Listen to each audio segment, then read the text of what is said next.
Mistakes for performing lower limb neurodynamic test.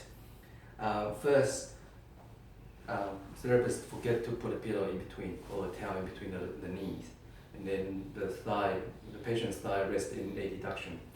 That's not standardized position, and it's not also creates tension to the nerve. So make sure we put a pillow in between the legs.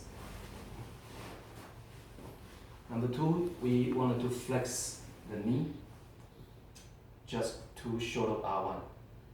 Okay, flex the hip and knee to just short of R1. If you flex past R1, then the test is not accurate and you actually cause more harm to the patient.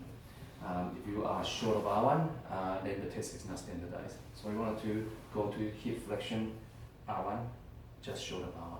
Okay. Number three, to stabilize the leg, you want to put a bit of a compression from your ASIs to the knee and force, gentle force through the shin. Not that way, not towards the thigh, okay? Because that creates nociceptive input through the back and the hip area, okay? So make sure we stand this way, okay? And then make sure, next you make sure all the toes are engaged, especially the big toe, okay?